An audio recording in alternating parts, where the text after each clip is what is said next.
Good morning friends, so welcome to the prelims booster session. आज का पहला topic है यूनाइटेड नेशंस डेवलपमेंट प्रोग्राम।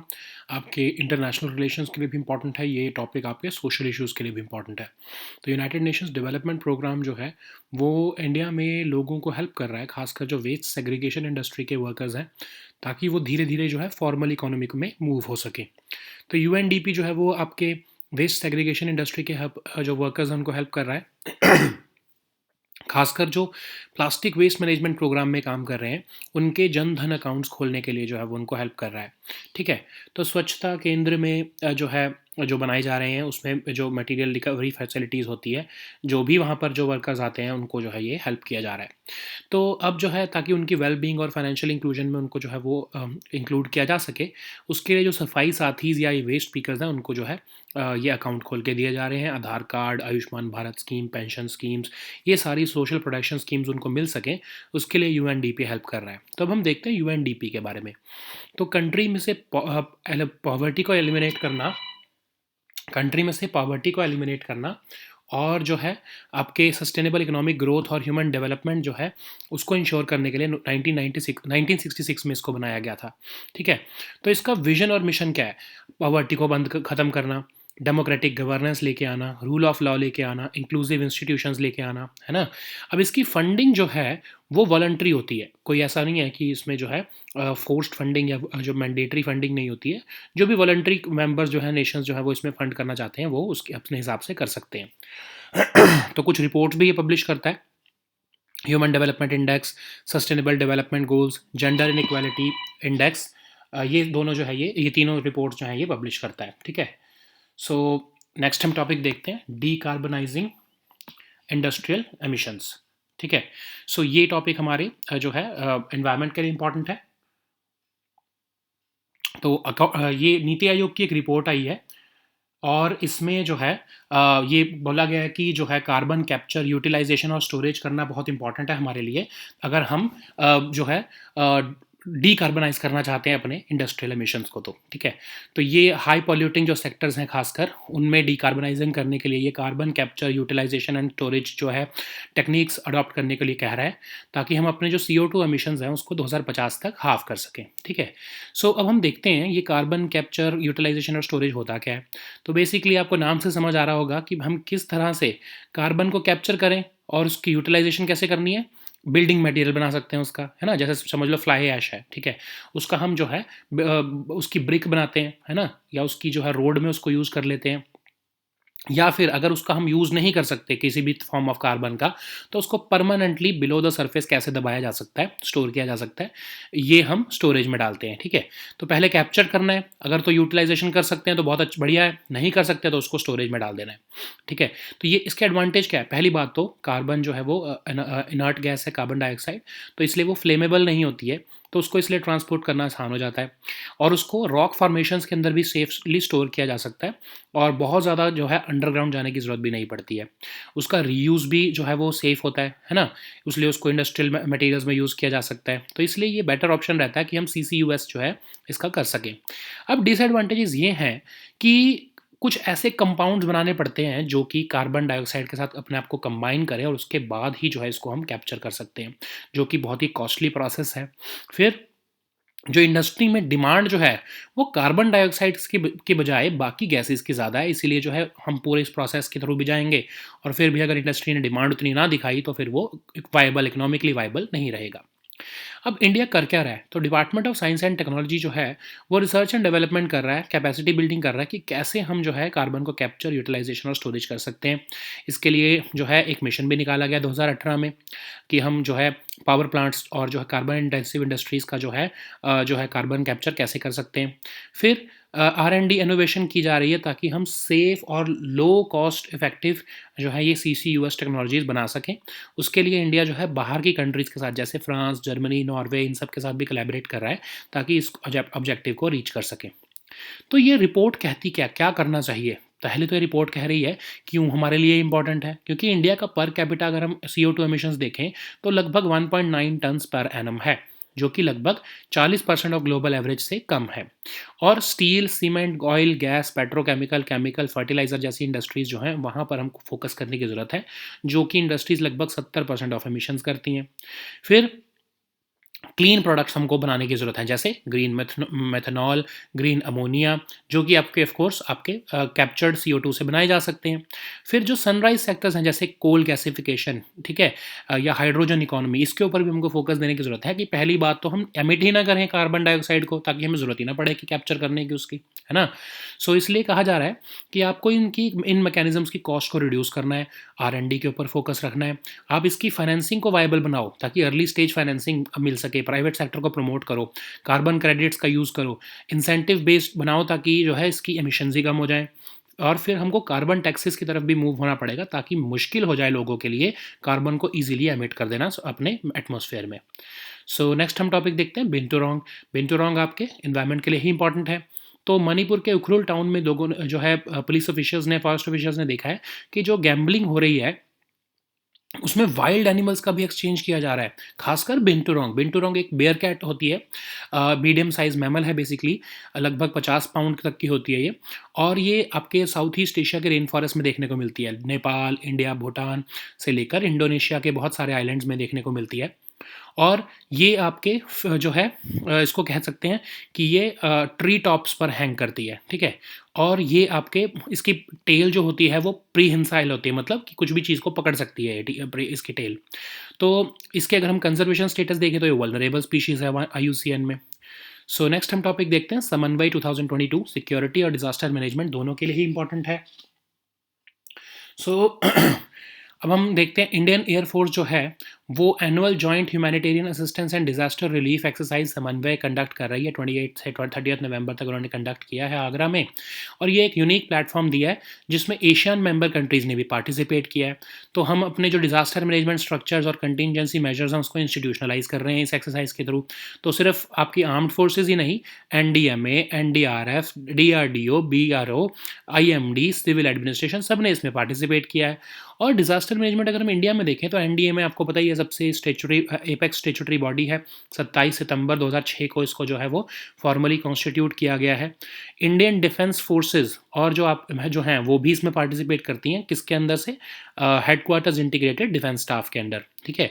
अब जो है बहुत सी कंटिजेंसीज जो भी होती हैं उसमें हमारी डिफेंस फोर्सेस कैसे प्रोएक्टिवली पार्टिसिपेट कर सकेंगी, तो ऐसी एक्सरसाइज उसके लिए कंडक्ट करना इंपॉर्टेंट हो जाता है। नेक्स्ट हम टॉपिक देखते हैं इंटरनेशनल जैगवार डे। इन्वायरमेंट के लिए टॉपिक इंपॉर्टेंट है। नेशनल जूलॉजिकल पार्क जो है न्यू दिल्ली का, उन्होंने अभी रिसेंटली इंटरनेशनल जैगवार डे को जो है वो सेलिब्रेट किया, जो ऑफ कोर्स आपके 29 नवंबर को मनाया जाता है। तो जैगवार आपको पता है ये अमेरिका के लार्जेस्ट वाइल्ड कैट है। जनरली ये सेंट्रल और साउथ अमेरिका में देखने को मिलता है। थर्ड लार्जेस्ट कैट प्रेडेटर है। अमेजॉन रेन फॉरेस्ट में मोस्टली इसकी स्पीशीज़ देखने को मिलती हैं। तो जैगवार जो है वो बहुत ही ग्रेट स्विमर्स होते हैं और इनका जो स्ट्रॉन्ग होल्ड है इस टाइम पर वो अमेजॉन बेसिन में है। अगर हम कंजर्वेशन स्टेटस देखें तो ये नियर थ्रेटन्ड स्पीशीज़ हैं। नेक्स्ट हमारा टॉपिक है शक्ति पॉलिसी, इकोनॉमी के लिए भी इंपॉर्टेंट है। तो मिनिस्ट्री ऑफ पावर ने 4500 मेगावाट्स को जो है अगले 5 साल में प्रोक्योर करने का डिसाइड किया है अंडर शक्ति पॉलिसी। तो पहले तो पता होना चाहिए शक्ति पॉलिसी क्या है। शक्ति पॉलिसी 2018 में लॉन्च की गई थी ताकि ऐसे कोल पावर यूनिट्स जहाँ पे कोल की सप्लाई नहीं है उनको कोल सप्लाई किया जाए ताकि वो जो है वो कोल उससे जो है इलेक्ट्रिसिटी बना सकें। तो ऐसा ही जो है शक्ति पॉलिसी के अंदर और इलेक्ट्रिसिटी प्रोड्यूस करने के लिए मिनिस्ट्री ऑफ पावर ने जो है आपके कुछ स्टेट्स के जो हैं, जैसे पावर यूटिलिटीज़ हैं जो गुजरात की हो गई, महाराष्ट्र, मध्य प्रदेश, न्यू दिल्ली, तमिलनाडु, इन्होंने इंटरेस्ट दिखाया कि हम इसमें पार्टिसिपेट करने को तैयार हैं और इनको कोल की जो है वो जो है दिया जाएगा ताकि ये पावर प्रोड्यूस करें। और उस पावर से जो 4500 मेगावाट की पावर होगी उन स्टेट्स को या उन एरियाज़ में सेंट्रल गवर्नमेंट देने वाली है जहाँ पर जो है पावर शॉर्टेज जो हो रही है, ठीक है। तो जो है ये PFC कंसल्टिंग लिमिटेड जो है ये नोडल एजेंसी होगी और ये सारा काम जो है पावर की को प्रोक्योर करने का और सप्लाई करने का करेगी और 2023 से ये प्रोग्राम शुरू होने वाला है। नेक्स्ट हम टॉपिक देखते हैं, डिजिटल रुपी इकोनॉमी के लिए इंपॉर्टेंट है। आज से आरबीआई जो है वो पहला पायलट प्रोजेक्ट चला रहा है डिजिटल रुपी को इंट्रोड्यूस करने का। तो 8 बैंक्स ने टोटल जो है वो इसमें इंटरेस्ट दिखाया है, लेकिन शुरुआत में 4 बैंक्स जो है वो इसमें पार्टिसिपेट करेंगे और शुरुआत में सिर्फ 4 सिटीज़ में ये पायलट प्रोजेक्ट लॉन्च किया जाएगा। इसके बाद धीरे धीरे इसको एक्सपेंड करके बाकी बैंक्स को भी इन्वॉल्व किया जाएगा और बाकी लोकेशंस में भी इसको लॉन्च किया जाएगा। अब कैसे होगा ये ट्रांजैक्शन? एक डिजिटल रुपी जो है, बेसिकली आप ये सोचो कि फिजिकल रुपी की रिप्लेसमेंट है डिजिटल रुपी, और एक डिजिटल वॉलेट बनाकर जो है इससे आप ट्रांजैक्शन कर सकते हो। पर्सन टू मर्चेंट ट्रांजैक्शन हो सकती है यूजिंग क्यूआर कोड्स। ट्रस्ट है इसमें, सेफ्टी भी है और सेटलमेंट फाइनलिटी भी आरबीआई खुद ही कर रहा है। तो अगर आपके दिमाग में ये ज़रूर आ रहा होगा कि ये यूपीआई भी तो यही है, या फिर अगर आप जो भी आप ऑनलाइन ट्रांजैक्शन करते हो वो भी यही है, तो फिर इसके लिए डिजिटल रुपये की ज़रूरत क्या है? अगर आप ध्यान से सोचो तो आप ये सोचो कि जब आप यूपीआई की ट्रांजैक्शन करते हो या कोई भी ऑनलाइन ट्रांजैक्शन करते हो, तो उसके लिए पीछे एक बैंक अकाउंट होना ज़रूरी होता है। बट व्हाट इफ़ अगर मेरे पास बैंक अकाउंट ही नहीं है, तो क्या मैं पैसे नहीं रिसीव कर सकता ऑनलाइन? नहीं। अगर उसके लिए ही फैसिलिटी दी जा रही है डिजिटल रुपी की। आपको बस मोबाइल में कोई एक ऐप डाउनलोड करनी पड़ेगी और वो है आपकी क्यूआर कोड के थ्रू आप जो है जो भी आपकी आप डिजिटल पेमेंट जो करते हो, डिजिटल रुपी की पेमेंट आप कर पाओगे। सबसे जो है इंपॉर्टेंट चीज़, जैसे कैश में होता है इसमें भी एनोनिमिटी होगी सिर्फ, और जो आपकी जो भी जब आप यूपीआई की ट्रांजैक्शन करते हो तो समझ लो आप एसबीआई से आप एसबीआई में आपका अकाउंट है, सामने वाले का अकाउंट आईसीआईसीआई बैंक में है, तो जो बैंक की जो सेटलमेंट होती है वो बैंक्स की वजह से बैंक्स के पीछे से होती है, ठीक है। इस केस में जो डिजिटल रुपी की जो ट्रांजैक्शन की सेटलमेंट होगी वो आरबीआई डायरेक्टली करेगा, इसलिए ज़्यादा सेफ होगा, ठीक है। इसलिए, लेकिन जैसे आपका फिजिकल कैश होता है उस पर कोई इंटरेस्ट नहीं मिलता, आप जब अपनी जेब में रखते हो तो इसलिए भी इस पर भी कोई इंटरेस्ट नहीं मिलने वाला है। आप आप जो है इस डिजिटल रुपी से अपना अकाउंट खुलवा सकते हो और डिजिटल रुपी ही उसमें स्टोर कर सकते हो। आप अपनी कोई पॉलिसी खरीद सकते हो, जैसा कि आप अपना जैसा आप अपने कैश से कर सकते हो। तो अनलाइक यूपीआई जिसमें रियल कैश ट्रांसफर नहीं हो रहा है, जिसमें सिर्फ नंबर गेम्स चल रही हैं, डिजिटल रुपी जो है वो एक्चुअल कैश है, बस डिजिटल फॉर्म में, जो कि एक्सचेंज हो रहा है ना। तो यही सबसे बड़ा डिफरेंस है। सबसे मेजर डिफरेंस यही है कि इसमें आरबीआई खुद इन्वॉल्व है, डायरेक्टली इन्वॉल्व है, आरबीआई ही इशू कर रहा है, जबकि यूपीआई जो है वो सबके बैंक्स के अपने अपने अलग अलग ऐप्स हैं, है ना। सो नेक्स्ट हम टॉपिक देखते हैं, वेट लीजिंग ऑफ एयरक्राफ्ट, आपके इकोनॉमी के लिए ही इंपॉर्टेंट है। तो इंटरनेशनल एयर ट्रैफिक को बूस्ट करने के लिए सिविल एविएशन मिनिस्ट्री ने अलाउ कर दिया है इंडियन एयरलाइंस को कि वो भी जो है अपने जो है प्लेन्स हैं वो वेट लीज पर ले सकते हैं अपने 1 साल तक के लिए। तो इसके फ़ायदे क्या हैं? वेट लीज़ का मतलब क्या होता है कि आप अपने प्लेन को रेंट कर रहे हो और उसमें ऑपरेटिंग क्रू और इंजीनियर्स को भी जो है साथ के साथ रेंट कर रहे हो। अब इसी तरह से ड्राई लीजिंग क्या होगी? सिर्फ आप एयरक्राफ्ट ही रेंट पर ले रहे हो। लेकिन जो है अगर हम वेट लीजिंग की जो है टेक्निकल टर्म देखें तो उसको हम कहते हैं एसीएमआई, मतलब आप एयरक्राफ्ट भी ले रहे हो, क्रू भी ले रहे हो, मेंटेनेंस भी ले रहे हो और इंश्योरेंस भी ले रहे हो, है ना, रेंट पर आपको खर्चा नहीं करना पड़ रहा। तो जो आपकी एयरलाइन कंपनीज है उसका कॉस्ट कम पड़ जाती है, वो उसके बाकी खर्चे रह जाते हैं एयरलाइन क्लाइंट के, जैसे कि डायरेक्ट ऑपरेटिंग कॉस्ट देना, जैसे केटरिंग या फ्यूल की, एयरपोर्ट की फ़ीस देना, ग्राउंड हैंडलिंग चार्जेस देना या नेविगेशन फ़ीस देना। आपके जो मेन खर्चे हैं वो आपके रेंट पे ही निकल जाते हैं, आपको एक्चुअल में प्रोक्योरमेंट नहीं करनी पड़ती एयरक्राफ्ट की, ठीक है। So now let us see all these topics in English. So the first topic is United Nations Development Program. This topic is important for your social issues and international relations both. You know that United Nations Development Program is helping the people working in the waste segregation industry in India so that they can move into formal economy. They are being helped through Swachhta Kendras, which will be the material recovery facilities, and the location. This location has been chosen so that these rag pickers or these waste pickers can be identified specifically, and they can be moved into formal economy. They will be given Jandhan accounts, Aadhaar cards, Ayushman Bharat scheme, pension schemes, and even scholarship for children, so that they can start participating in the formal process or formal economy of India. Okay, so what is UNDP? So it is an agency of United Nations which is tasked with helping countries to eliminate poverty and achieve sustainable economic development and human growth. So this was established in 1966 by the General Assembly of United Nations. It aims to end poverty, build democratic governance, rule of law, and inclusive institutions in the member countries. And it is not funded by mandatory funding or mandatory contributions, but it is funded entirely by the voluntary contributions from member countries. So the next topic is decarbonizing of industrial emissions. So this topic is important for your environment section. So as per Niti Aayog's report, carbon capture, utilization, and storage policy framework is required if we want to decarbonize our industrial emissions, and if we want to halve our CO2 emissions by 2050. So what is carbon capture, utilization, and storage? So it is of course evident from the this name itself. First, you have to capture the carbon or CO2 emissions using certain technologies. You have to capture it. Then if you can see, you have to explore if it can be utilized in any building material and in any industrial use. Like for example, I was giving an example of fly ash. If you capture that fly ash, then you can utilize it in making bricks, okay, which will be used in making building material. If the particular kind of carbon emissions that you have captured, if they are not available for use in any of the industry or any construction work, then you have to permanently store it thousands of feet below the surface. Okay, that is storage. What are the advantages of it? Of course, because carbon dioxide is an inert gas and it is not flammable, so that means it can be transported to other locations in trucks, and often also in pipes. And this can also be stored safely within rock formations. It can also be put to many uses, and but there are certain disadvantages also, because the capture of carbon dioxide is not very easy. You have to create certain compounds which are capable of binding themselves to CO2. So that means it is additional cost. Similarly, not all the form of carbon dioxide is usable in industry. Also, there is less demand for carbon dioxide in industry. Okay, so that means it could not be economically viable also. But anyways, what India is doing is that we are putting our emphasis on research and development and capacity building of both human resources as well as our infrastructure. So for that, the Department of Science and Technology launched the mission in 2018 to enable near zero CO2 emissions from power plants and carbon intensive industries. And India is also joining hands with certain other countries to develop these safe and cost effective CCUS technologies in India. So this report is saying that as India's per capita emissions are about 1.9 tons per annum, it means that we are just emitting less than 40% of the global average. But still, we have to focus upon those industries which contribute about 70% of the emissions, like steel, cement, oil, gas, petrochemicals, chemicals, and fertilizers.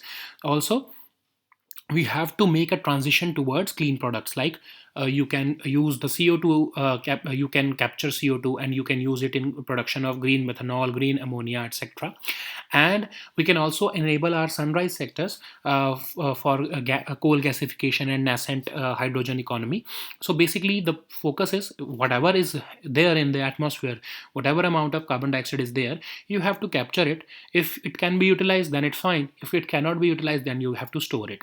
Moreover, the best option is you should cut down your emissions. Okay, so for that, major focus on R&D is being done for the CCUS projects. Early stage financing would be made should be made available. Private sector should be involved, and the ultimate aim is to incentivize or punish, though incentivize those who are emitting less, and punish those who are with respect punish those using carbon taxes who are emitting the carbon dioxide. Okay. So the next topic is bin to wrong. This topic is important for your environment section. So police and forest officials in Manipur's Ukhrul town have found out that in this area where there is gambling done by certain people, the reports of wild animals being exchanged as prizes is also there. Okay, so what is bin to wrong? It is a medium-sized mammal. It is also known as bear cat, and it weighs about 50 pounds. It is found generally in rainforests of Southeast Asia, and its range extends from Nepal, India, and Bhutan. And it is also found from Sumatra and Java to eastward to Borneo. So what is a prehensile tail? This binturong has prehensile tail, which means it is capable of gripping things. So its conservation status is vulnerable. So the next topic is Samanvay 2022. This topic is important for your security as well as disaster management section. So Indian Air Force is conducting and has conducted rather the annual joint humanitarian assistance and disaster relief exercise called Samanvay, and has provided a unique platform for the exchange of domain knowledge experience in association with Asian countries. So basically, we are institutionalizing our disaster management structures and contingency measures. Apart from NDMA, of course, the armed forces, NDRF, DRDO, BRO, IMD, and even the civil administration of the states have also participated in this exercise. So if you look at disaster management in India, NDMA is the apex statutory body, and it was constituted in 2006. Indian Defence Forces are also participating under the aegis of Headquarters of Integrated Defence Staff, and they carry out the HADR operations. So Defence Forces also deliver these HADR operations or contingency, and they are for that such exercises are conducted. So the next topic is International Jaguar Day. This topic is important for your environment section. So National Zoological Park of New Delhi has recently celebrated the International Jaguar Day, and it is observed annually on 29th of November. You know that America's largest wildcat is jaguar, and it is found in Central and South America. Currently it is found in Amazon rainforest. They are great swimmers, and their conservation status is near threatened. So the next topic is Shakti policy. This topic is important for your economy section. Ministry of Power has recently launched Shakti policy, under which they will be procuring about 4,500 megawatt of power for the next 5 years. This will help states in which are facing power shortage, and this will also help power generating plants to increase their capacities. So PFC would be acting as the nodal agency. So what would happen is that all those power producers who have made bidding for this particular scheme, they will be enabled, they will be supplied with the requisite amount of coal, so that they can generate this extra 4,500 megawatt of power capacity which central government would procure, and it will be distributed to those states which are having power shortages. So this is what the scheme is all about. Shakti scheme, which was launched in 2018, it aims to provide coal to stressed power units which lack coal supply. So the next topic is digital rupee. This topic is also important for your economy section. So RBI is launching the pilot project for digital rupee today. 8 banks have been identified for phase-wise participation. Initially, the pilot would be launched only in 4 cities, but then later on it would be expanded gradually to include more banks, users, and locations. So it would allow, this digital rupee would allow person-to-person, person-to-merchant transactions using QR code. It will be more trustworthy, safe, and settlement finality would be taken care by RBI. Of course, like physical cash, this digital rupee would not entail any interest. And so most of you must be confusing, how is it different from UPI or any digital transaction that we make? Okay, so for any digital transaction or for any UPI, you have to hold a bank account. But for making a transaction using digital rupee, you do not necessarily need to have a bank account. Okay, like you can have a transaction with just cash. This is what would happen with digital rupee also, because also there would be a facility of anonymity, like whenever you exchange cash. Similarly, with less, of course, anonymity, digital rupee would also maintain your privacy. Also, there would be a facility in which digital rupee, you can use this digital rupee to open a bank account. Okay, you can purchase an online product like insurance using this digital rupee. Similarly, because RBI would be involved in like in physical currencies, RBI is the sole arbiter or sole authority to issue digital currency. Physical currency. So this would be applicable for for digital currency also. RBI would be settling all the transactions and not the banks, which unlike the UPI or the bank account transactions. So because of involvement of RBI, there would be this digital rupee would be more trustworthy and safe. Okay, so the next topic is wet leasing of aircraft. This topic is important for your economy section. So to boost international air traffic, Civil Aviation Ministry has allowed Indian Airlines to have wide body planes on wet lease for up to 1 year. So wet leasing and dry leasing, let's see the difference. So wet leasing means you are renting not just the plane but also the operating crew and engineers, whereas in dry leasing you are just taking the aircraft on rent. So to bring down the costs of airlines in this tumultuous times, civil aviation ministry has allowed these companies to have wet leasing. So wet leasing's technical term is ACMI, which means you are renting not just the aircraft but crew, maintenance, and insurance also. So but these companies would have to pay for the direct operating costs like catering, fuel, airport fees, navigation fees, etc. But the major cost of running an airline would be reduced due to this wet leasing. Okay, so these were our topics for today. We'll meet next time with new topics. Until then, goodbye and take care.